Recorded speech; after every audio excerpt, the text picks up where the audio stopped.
শুকুৰবাৰে পৰলোক প্ৰাপ্তি ঘটা প্ৰাক্তন ছাত্ৰনেতা অসম আন্দোলনৰ এগৰাকী সক্ৰিয় কৰ্মী বিশিষ্ট সমাজকৰ্মী তথা সৰবৰাহী ব্যক্তি ৰাধু চৌধুৰীলৈ জনোৱা হয় শ্ৰদ্ধাঞ্জলি। শনিবাৰে সন্ধিয়া মথুৰাপুৰ সদৰ তিনিআলিত মথুৰাপুৰ ছ'চিয়েল ৱেলফেয়াৰ গ্ৰুপৰ সৌজন্যত অনুষ্ঠিত হোৱা শ্ৰদ্ধাঞ্জলি অনুষ্ঠানত মথুৰাপুৰ ছ'চিয়েল ৱেলফেয়াৰ গ্ৰুপৰ সদস্যৰ লগতে অগণন গুণমুগ্ধ তথা সোণাৰী সমষ্টিৰ বিধায়ক ধৰ্মেশ্বৰ কোঁৱৰ উপস্থিত থাকি প্ৰয়াত ৰাধু চৌধুৰীৰ প্ৰতিচ্ছবিৰ সন্মুখত বন্তি প্ৰজ্বলন কৰি শ্ৰদ্ধাঞ্জলি অৰ্পণ কৰে। চৰাইদেউ জিলাৰ মথুৰাপুৰ ভকত গাঁৱৰ নিবাসী বৃহত্তৰ মথুৰাপুৰ অঞ্চলৰ বিভিন্ন সামাজিক অনুষ্ঠানৰ সৈতে ওতঃপ্ৰোতভাৱে জড়িত হৈ থকা চৌধুৰীৰ বিয়োগত সমগ্ৰ মথুৰাপুৰ অঞ্চলৰ এক অপূৰণীয় ক্ষতি হ'ল বুলি মত পোষণ কৰে ৰাইজে।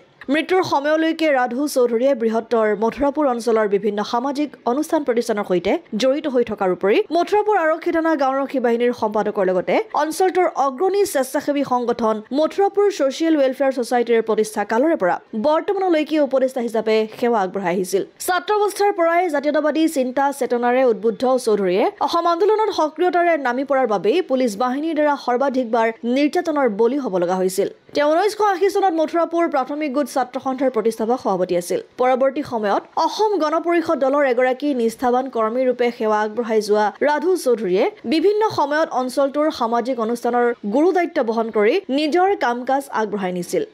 যিহেতু যিজন ব্যক্তি আমাৰ মাজৰ পৰা যোৱাকালি হেৰাই গ'ল, সেইজন ব্যক্তিৰ সকলো অনুষ্ঠান প্ৰতিষ্ঠানৰ লগত সমাজৰ লগত জড়িত, ছবছৰীয়া আন্দোলনৰ দিনৰ পৰা বিভিন্ন অনুষ্ঠানৰ লগত সামাজিক অনুষ্ঠানৰ লগত জড়িত হৈ আজি পৰ্যন্ত যি সামাজিক অনুষ্ঠানত অংশগ্ৰহণ কৰিলে, সক্ৰিয়ভাৱে সহযোগিতা আগবঢ়ালে, সকলো অনুষ্ঠান প্ৰতিষ্ঠানৰ সকলো সংগঠনক যেনেধৰণে তেখেতৰ সহযোগিতা দিহা পৰামৰ্শ আগবঢ়াই আহিলে, সেইজন ব্যক্তিক আমি হেৰুৱাই অত্যন্ত মৰ্মাহত হৈছোঁ।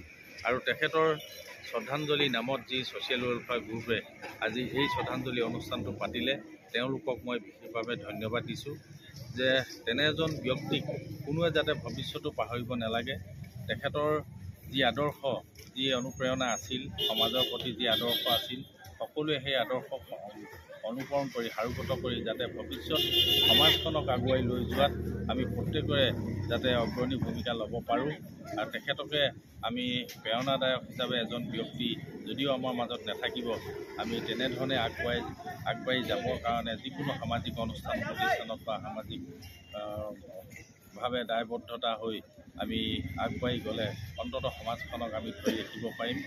যিহেতু যি ছবছৰীয়া আন্দোলনৰ কথা ক'লে, আজি আমাৰ হয়তো বহুতে ছবছৰীয়া আন্দোলন ভালধৰণে মনত আছে আৰু বহুতে সেই আন্দোলনত সক্ৰিয়ভাৱে অংশগ্ৰহণ কৰিছিলে। আমাৰ শৈলেন ফুকন ডাঙৰীয়াৰ নিচিনা ব্যক্তিয়ে কেইবাবাৰো জেল খাবলগীয়া হৈছিল।